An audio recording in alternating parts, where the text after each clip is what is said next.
अस्सलाम वालेकुम क्लास। आज हमने स्टार्ट करना है अपना फर्स्ट लेक्चर और हम स्टार्ट करेंगे chapter 1 introduction to the legal system से। सबसे पहले हम थोड़ी सी बेस बनाएंगे कि हम असल में लॉज होते क्या हैं और इनका पर्पस क्या है, क्योंकि this is the first time आप अपने सिलेबस के अंदर लॉज को पढ़ने लगे। ठीक है, और इसके बाद तो सिलसिला आपका कंटिन्यू रहेगा टिल फाइनल एग्जाम, कि अभी आप यहाँ पे बिजनेस लॉ और कंपनी लॉ पढ़ेंगे, देन आप टैक्सेशन पढ़ेंगे, देन आप कंपनी लॉ का एडवांस वर्जन और टैक्सेशन का भी एडवांस वर्जन पढ़ेंगे। हाँ, बिजनेस लॉ का जो आपने पढ़ना है वो सब यहीं तक है। ठीक है, ये आगे आप इसको कंटिन्यू नहीं करेंगे। तो यहाँ पे क्यों पढ़ना है, उसकी रीजन क्या है, वो हम आज की क्लास में समझेंगे। थोड़ी सी बेस समझेंगे कि जो फर्स्ट चैप्टर है लीगल सिस्टम, वो पाकिस्तान में क्या लीगल सिस्टम है और वो किस तरह चलता है। कुछ आइडिया चीज़ों का आपको ऑलरेडी भी होगा और कुछ हम आज की क्लास में पढ़ेंगे। तो स्टार्ट करते हैं। सबसे पहले तो समझते हैं कि आखिर लॉज क्या होते हैं। ठीक है, अगर हम बात करें लॉज की कि आखिर लॉज क्या होते हैं, ठीक है, कि कानून क्या है, लॉज क्या है। तो एक बड़ी सिंपल सी बात है कि अगर हम समझना शुरू करें, उर्दू में लॉज को कहते हैं कानून। ऐसा ही कवायद, कानून, रेगुलेशंस, अगर हम इसका फर्दर सिनोनिम्स देखें तो ये होता क्या है। अब जैसा मैंने आपको बताया कि अब लॉज की किताबें, जैसे आपने कहा कि जी कंपनी लॉ हम पढ़ेंगे, हम बिजनेस लॉ पढ़ेंगे, फिर हमारे पास टैक्सेशन के हैं। ये तो वो हैं जो आप लोगों ने अपने सिलेबस में पढ़ने हैं, लेकिन इसके अलावा भी बहुत सारे लॉज हैं।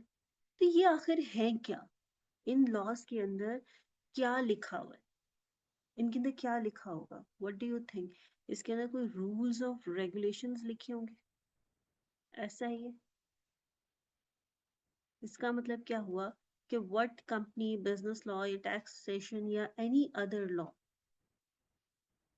इनके अंदर क्या है, इसके अंदर रूल्स हैं। ठीक है, कोई सेट ऑफ रूल्स होंगे या सिस्टम ऑफ रूल्स होंगे। ठीक है, लॉज कानून के अंदर क्या है, रूल्स हैं, रेगुलेशंस हैं। और ये रेगुलेशंस या रूल्स क्यों बनाए गए हैं, इनका इनकी किस लिए बनाए जाते हैं। ठीक है, ये क्यों बनाए जाते हैं, इनको क्यों किया जाता है, ऑब्वियसली कि ताकि हम ये देख सके कि जो आपके लोग हैं उनकी कंडक्ट को रेगुलेट किया जा सके। ऐसा ही है। तो क्वेश्चन ये था कि ये जो रूल्स हैं ये आपने जो डिजाइन किए हैं, डिजाइन करता कौन है, कौन रूल्स बनाता है, स्टेट बनाती है। ऐसा ही है। स्टेट क्या होती है, वो मुल्क, वो जगह जहाँ पे आप रह रहे होते हैं, ऐसा ही है, उसको स्टेट कहते हैं। तो ये रूल्स डिजाइन किसने किए, फिर इन रूल्स को इन्फोर्स, के डिजाइन बना तो दिए, अब वाकई में वो इम्प्लीमेंट भी हो। ठीक है, कि भाई वो जैसा पाकिस्तान के अंदर जो मोबाइल फोन है और उसके ऊपर टैक्सेशन है, आपने रूल बना दिया। ठीक है कि जी मोबाइल आप तभी इस्तेमाल करेंगे जब आप ये खास अमाउंट ऑफ टैक्स पे करेंगे। इसको इन्फोर्स कैसे किया जाता है कि भाई अगर वाकई में वो टैक्स पे ना करें तो आप उस फोन के अंदर सिम इस्तेमाल नहीं करते, वो ब्लॉक हो जाती है। ऐसा है, वो IMEI नंबर जब तक वो उसका टैक्स पे नहीं होगा आप उसको इस्तेमाल, तो ये इन्फोर्स हो गया। इस तरह बहुत सारे और कानून भी है जो डिजाइन तो होते लेकिन इन्फोर्स नहीं होते। ऐसा ही है, आपको आइडिया से ट्रैफिक के कानून है, ठीक है, उसमें चालान है और चीजें हैं। फॉर इंस्टेंस क्लीनलीनेस के भी कानून है कि गंदगी फैलाने के ऊपर जुर्माने होंगे, लेकिन यूजली नहीं होते। सही है। तो क्या है कि हमने कहा कि जी दोबारा देखते हैं लॉस क्या होते हैं। हमने कहा जी लॉस क्या है, सेट या system of rules and regulations है। कौन डिजाइन करता है, स्टेट डिजाइन करती है। कौन इन्फोर्स करता है, स्टेट करती है। क्यों करते हैं, क्यों डिजाइन करते हैं, क्यों इन्फोर्स करते हैं। हमने कहा कि ताकि हम लोगों के कंडक्ट को रेगुलेट कर सके, कंट्रोल कर सके। क्यों लोगों की कंडक्ट को रेगुलेट करना क्यों जरूरी होता है? अगर कंडक्ट को कंट्रोल नहीं करेंगे, रेगुलेट नहीं करेंगे, तो फिर क्या होगा? फसाद बरपा होगा, हर तरफ लड़ाई झगड़ा, इस तरह की चीजें होंगी। ऐसा ही है। तो हमें उनके कंडक्ट को, कि हर पर्सन को पता होना चाहिए कि उसके टू डूज क्या है, उसके डूज क्या है, उसके डोंट्स क्या है, वो क्या काम कर सकता है और क्या काम नहीं कर सकता। अगर आप ये काम नहीं करेंगे, कंडक्ट को रेगुलेट नहीं करेंगे, उसके लिए रूल्स एंड रेगुलेशन नहीं होंगे, तो फिर क्या प्रॉब्लम ही प्रॉब्लम होगी। ऐसा ही है। फॉर इंस्टेंस आप लोग अक्सर कहते हैं ना कि भाई लॉज तो हैं लेकिन इन्फोर्स नहीं किए जाते, जिसकी वजह से प्रॉब्लम है, जिसकी वजह से लोग डरते नहीं हैं, जिसकी वजह से ट्रैफिक स्मूथ नहीं रन करता। लोग अपनी गलत जगह पे पार्किंग कर जाते हैं, लोग अपनी शॉप्स के आगे जो रोड का एरिया होता है उसको कवर कर लेते हैं, कोई आके पूछता नहीं है, कोई पनिश नहीं करता। तो ये सब क्या हो रहा होता है? ये उसी को, लोगों के कंडक्ट को रेगुलेट किया जा रहा होता है, कंट्रोल किया जा रहा होता है, थ्रू किससे? इन set of rules and system से, जो कि यहाँ पे बनाए गए हैं। अब हमने पढ़ना है जनाब business law and company law. ठीक है। अब एक और चीज इंपॉर्टेंट वो रह गई थी, उसको देखते हैं कि वो ये कि क्या लॉ हमेशा सेम रहता है? ठीक है। ये जो हमने लॉज बनाए हैं, क्या ये they will remain always same? Obviously not, they also change with circumstances. पहले इंटरनेट नहीं था, ठीक है, इस तरह हम लोग सॉफ्टवेयर में डेवलपमेंट नहीं हो चुकी थी back in 90s and 80s। तो इससे साइबर रिलेटेड क्राइम भी नहीं थे, साइबर रिलेटेड जो साइबर क्राइम्स थे, साइबर क्राइम रिलेटेड लॉज भी नहीं थे। With the advancement of everything, सब बैंकिंग आई, बैंकिंग सेक्टर आया तो बैंकिंग के लॉज आ गए। ठीक है। अब ऑनलाइन जॉब्स या रिमोट वर्क या फ्रीलांसिंग आया तो उसके लॉज एंड रेगुलेशंस आ गए। ठीक है। मनी लॉन्ड्रिंग जब देखा कि जी मनी का इस्तेमाल ऐसे हो रहा है, ऐसे ब्लैक मनी को व्हाइट मनी किया जा रहा है, तो उसके लॉज आ गए। तो with the advancement, her change circumstances की चेंज होने के साथ साथ लॉज भी चेंज होते हैं। ठीक है। इस तरह बहुत सारे लॉज ऑब्सोलीट भी हो जाते हैं जब वो टेक्नोलॉजी नहीं रहती। ठीक है। तो वो लॉज भी ऑब्सोलीट हो जाते हैं, खत्म हो जाते हैं। ठीक है। तो लॉज भी with the passage of time according to the circumstances change होते रहते हैं। तो आप देखते हैं सब कॉन्ट्रैक्ट एक्ट आपका बड़ा पुराना है, नेगोशिएबल इंस्ट्रूमेंट एक्ट आपका बड़ा पुराना है, पार्टनरशिप एक्ट 1932 है, लेकिन इसके अलावा आप जो पढ़ रहे हैं आर्बिट्रेशन एक्ट जो आपके सिलेबस में है, हम इसको यहाँ पे देखें, all of these are recent. ठीक है। Anti money laundering act, electronic payments act, ये सब रीसेंट है, लेकिन ये वाले सारे पुराने, पार्टनरशिप एक्ट 1932 है, ठीक है, कॉन्ट्रैक्ट एक्ट 1875 है, हमारे पास नेगोशिएबल इंस्ट्रूमेंट एक्ट 1884 है, I guess if I am not wrong. तो depending upon the circumstances, anti money laundering act या इलेक्ट्रॉनिक पेमेंट एक्ट ये हमारे पास रीसेंट है, बिल्कुल रीसेंट, ये 2017 और इस तरह। मैं अगर हम आप इसको जाके देख भी लेते हैं कि मैं कहीं गलत ईयर ना बोल लूं। जी, आर्बिट्रेशन एक्ट 1940 का है। ये एंटी मनी लॉन्ड्रिंग एक्ट, देखिए एंटी मनी लॉन्ड्रिंग एक्ट 2010, कि जब हमारे पास को मालूम है कि टेररिज्म की एक्टिविटीज बहुत ज्यादा हो गई थी आफ्टर 9/11। ठीक है।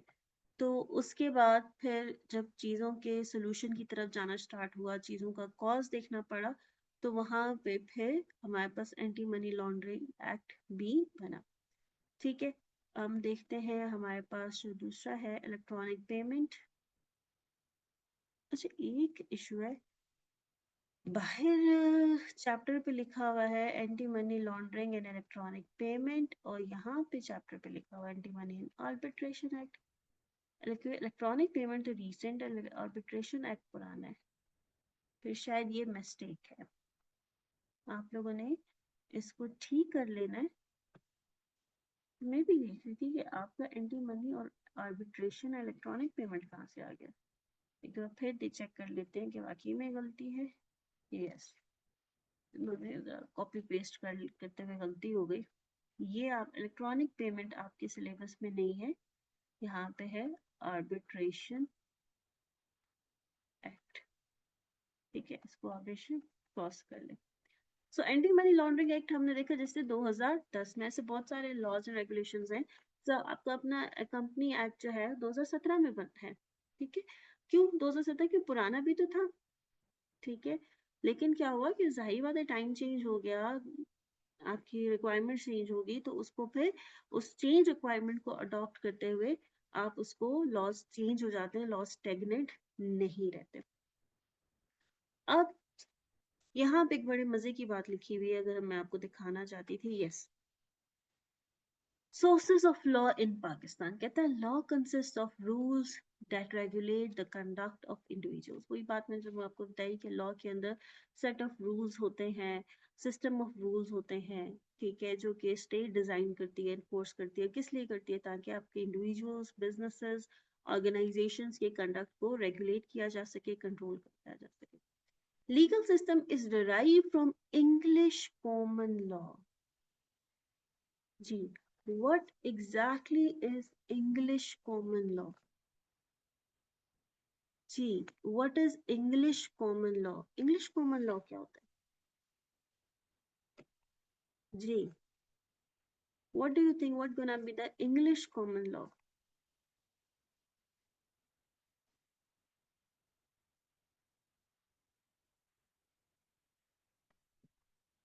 English common law हमारे पास क्या होता है, अगर मैं आपको बताऊं, सिंस आपको ये ऑलरेडी आइडिया है कि जो पाकिस्तान है, हमने द पाकिस्तान इन इंडिया, ये पहले एक मतलब इसको मुल्क कह ले या स्टेट कह ले, स्टेट कहते होते थे पहले इसको। एज कंट्री नेम्स तो आपको पता है कि बहुत, पाकिस्तान जब बना तो उस वक्त कंट्री का नाम, वतन का नाम स्टार्ट हुआ था। उससे पहले स्टेट या एरिया होते थे। तो ये हिंदुस्तान कहलाया जाता था, ये इलाका पूरा, जो पाकिस्तान और इंडिया शामिल और बांग्लादेश शामिल, the whole area was Hindustan. और हिंदुस्तान में आपको पता है कि ब्रिटिश एम्पायर ने उससे कहते हैं कि रूल किया है। ठीक है, तो रूल तो हिंदुस्तान के लोगों के पास ही था, लेकिन उससे वो रूल जो था वो ब्रिटिश एम्पायर ने छीन लिया, या छीन नहीं कह सकते, हमने ऐसे सर्कमस्टांसेस क्रिएट हो गए थे कि उन्होंने इजीली ऑक्यूपाई कर लिया। ठीक है, अब जब ऑक्यूपाई कर लिया ब्रिटिश एम्पायर के पास ये सारा एरिया आ गया, तो क्या हुआ कि फिर ब्रिटिश एम्पायर आ गए, जब गवर्नमेंट में वो आ गए, इस एरिया के सारे कंट्रोल उनके पास आ गया, तो लॉज एंड रेगुलेशंस भी उन्होंने अपने लगाए। ठीक है, अब इंग्लिश कॉमन लॉ क्या होता है? इंग्लिश कॉमन लॉ ये होता है कि भाई this this regulation is not like that कि आप और मैं बैठ के कानून बनाए।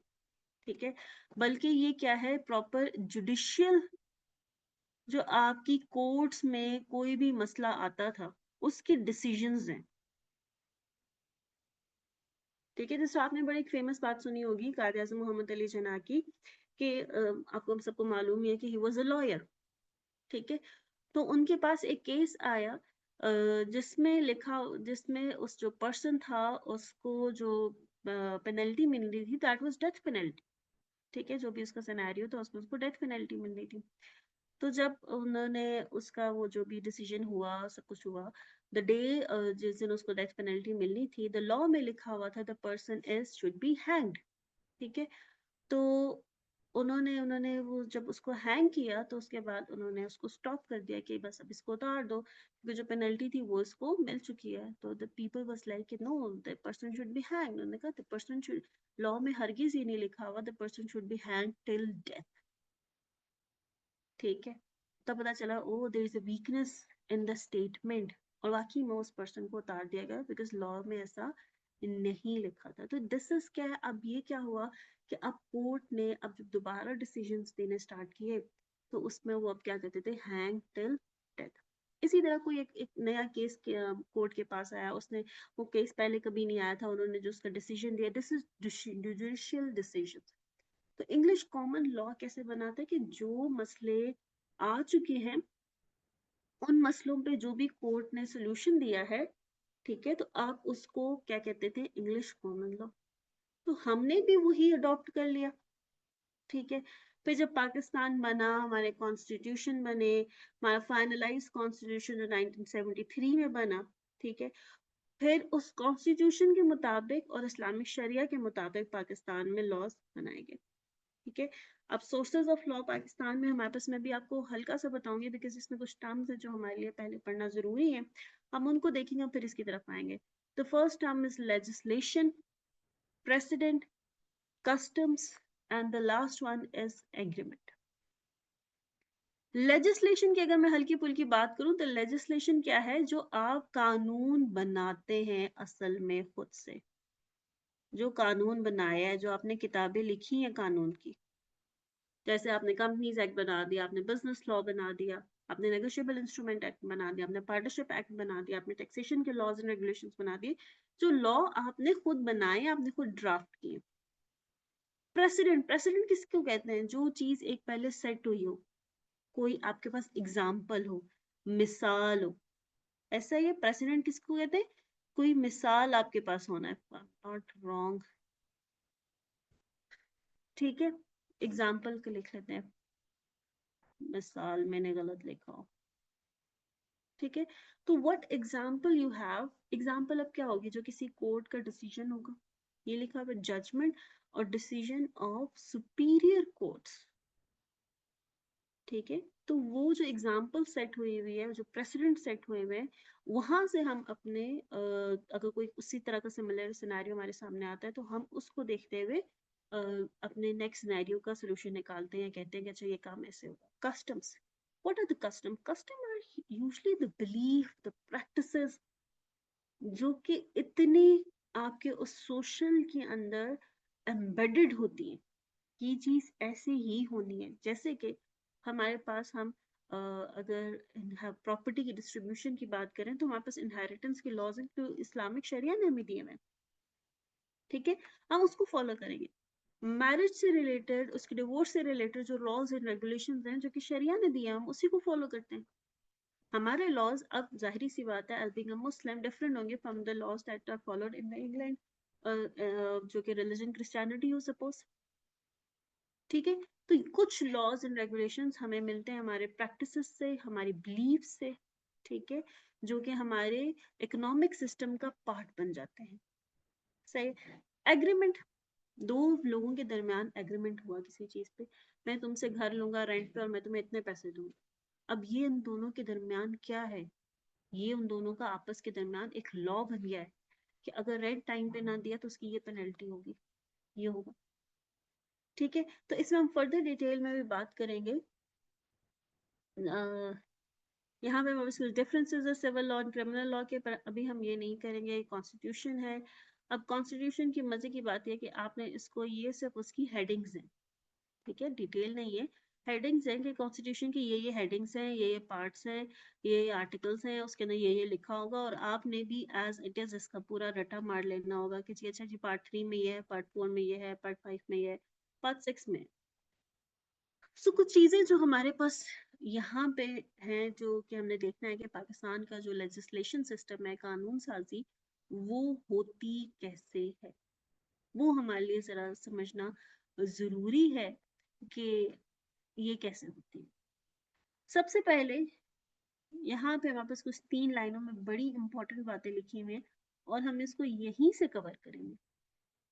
व्हाट इज दिस, कहता है Pakistan has federal parliamentary system of government.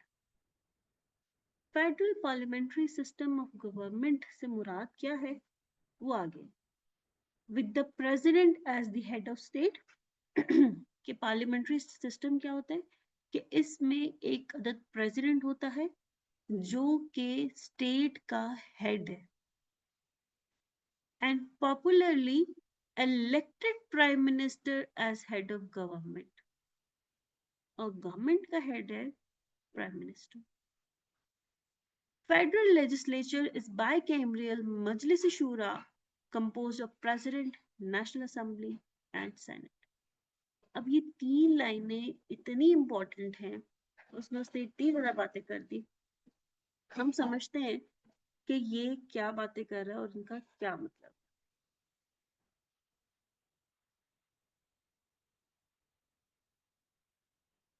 अच्छा, सबसे पहले तो उसने कुछ नाम लिया, वो यहाँ पे लिख लेते हैं जी, प्रेसिडेंट,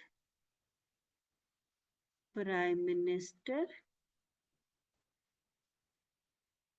पार्लियामेंट।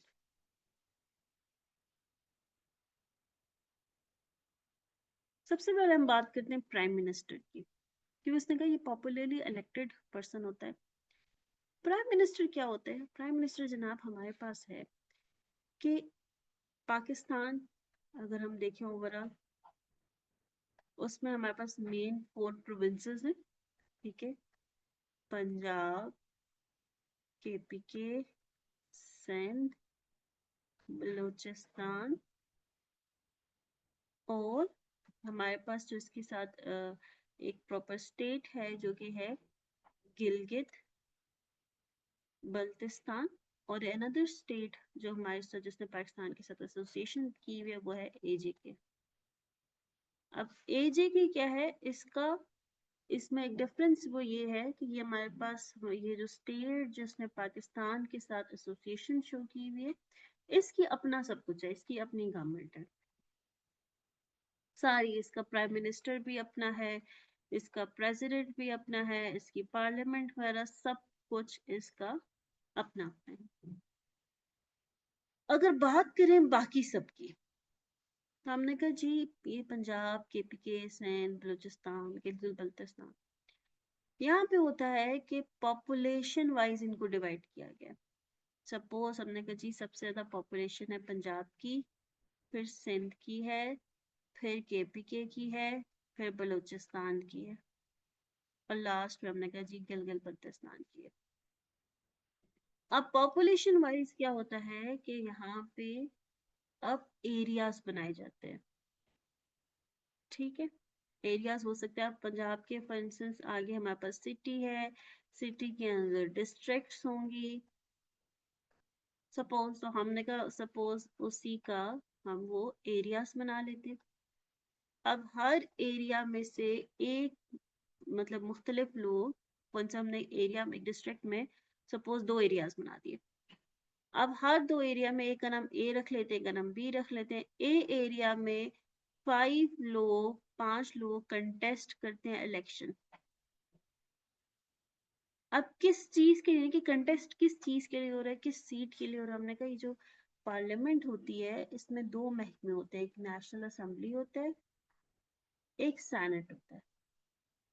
अब इस नेशनल असेंबली के अंदर वो जो हमने कहा था ना एरिया A और B, वो यहाँ पे उसी एरिया का जो भी पर्सनल इलेक्शन जीतेगा वो यहाँ पे आके उस एरिया को रिप्रेजेंट करेगा। हमने अगर सपोज 5 लोगों ने कंटेस्ट किया, उसमें से एक पर्सन जीत गया। अब वो जो एक पर्सन है वो किसी भी पॉलिटिकल पार्टी का हो सकता है जो पाकिस्तान में, सपोज हमने कहा वो पॉलिटिकल पार्टी था नेशनल, क्या नाम है पॉलिटिकल पार्टी, इसके तो नाम भी भूल गए, मुस्लिम लीग, PMLN, PMLN, सपोज वो इसका था। हमने कहा अब वो यहाँ पे आके इस कुर्सी पे बैठ गया है, अब वो है पार्टी उसकी PMLN है, लेकिन रिप्रेजेंट करेगा अपने दूसरे एरिया को। अब दूसरा पर्सन है B, हमने कहा वो जो B जो एरिया था उसमें से भी 5-6 लोगों ने कंटेस्ट किया और एक पर्सन जीत गया, और हमने कहा सपोज वो पीपल्स पार्टी का है, तो हमने कहा जी वो इधर आके बैठ के। इसी तरह नेशनल असेंबली में और बहुत सारी सीट्स होंगी, और हर सीट का बंदा किसी ना किसी पार्टी को रिप्रेजेंट कर रहा होगा, ठीक है? अब हमने कहा हर सपोज पंजाब के लोग आके बैठे, KPK के आके बैठे, सिंध के, बलूचिस्तान के, गिलगित के, सब नेशनल असेंबली में बैठ के और अपनी अपनी पार्टी को रिप्रेजेंट कर रहे हैं।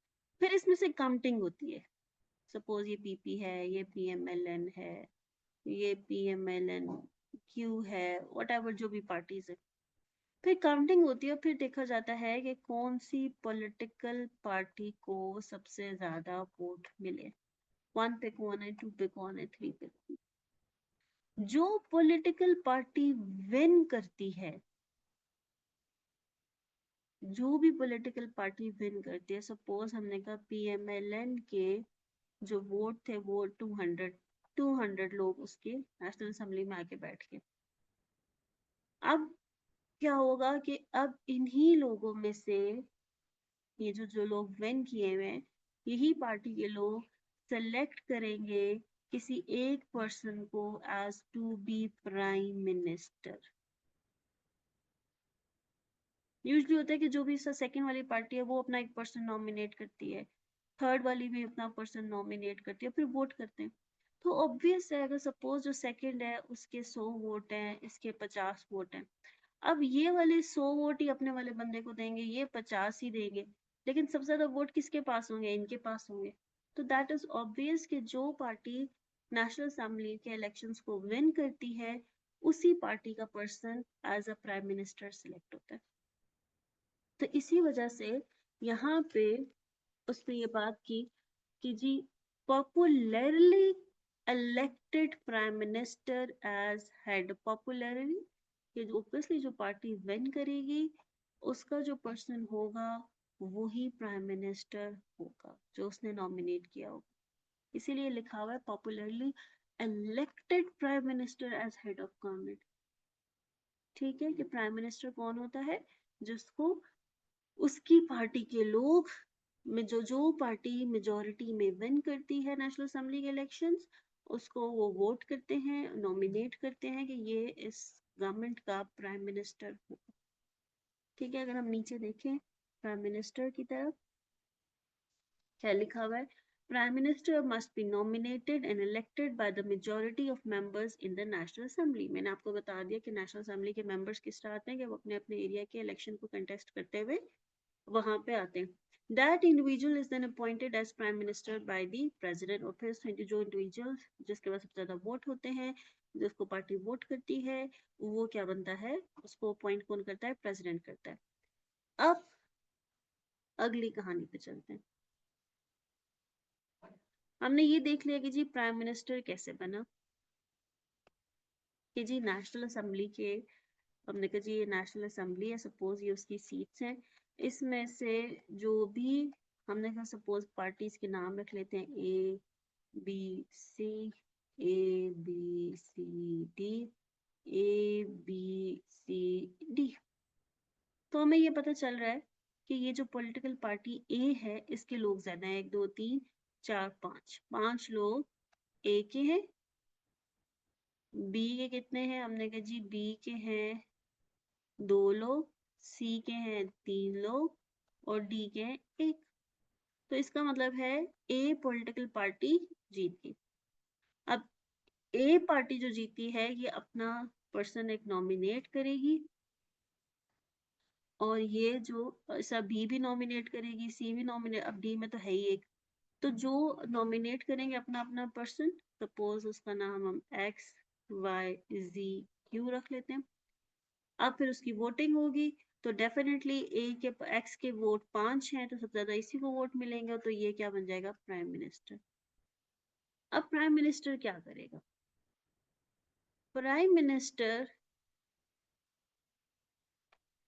वो बनाता है अपनी एक फेडरल कैबिनेट।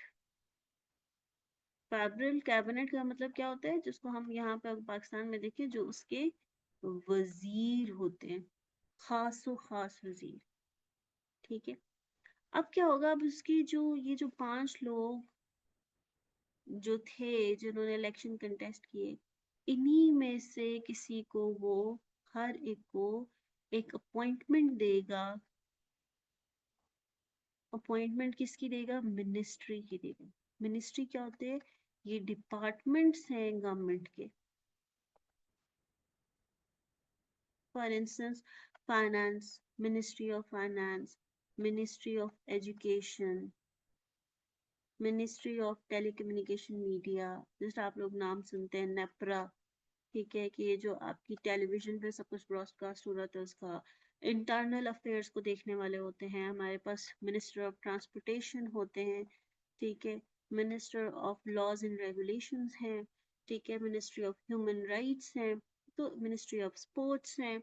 सो ये डिफरेंट डिपार्टमेंट्स हैं गवर्नमेंट के। ठीक है, इन्हीं डिपार्टमेंट्स की जिम्मेदारी होती है तमाम पाकिस्तान के चीज़ों को देखना, चाहे वो स्पोर्ट्स है, चाहे वो इंटीरियर अफेयर्स हैं, चाहे वो एक्सटर्नल अफेयर्स हैं, चाहे वो फाइनेंस है, चाहे वो इकोनॉमिक्स है, चाहे वो एजुकेशन है। ठीक है, हमारे जो टीवी पे जो चल रहा है वो है। ठीक है, तो ये जो तमाम चीजें हैं इन सबके डिपार्टमेंट्स हैं, और इन डिपार्टमेंट्स का हेड कौन होता है? हमने कहा जो उसको कहते हैं मिनिस्टर। तो क्या होगा, क्या नेशनल असेंबली में तो बहुत सारे लोग, सपोज हमने यहाँ पे वैसे 5 कर ली थी, लेकिन सपोज हमने कहा जी 200 लोग थे इस ए पार्टी के। अब डिपार्टमेंट जाहिर बात है कितने होंगे, हमने कहा जी चलो सपोज 50-60 डिपार्टमेंट होंगे। एजुकेशन है, ये सारे जिसका नाम मैंने आपके सामने लिया।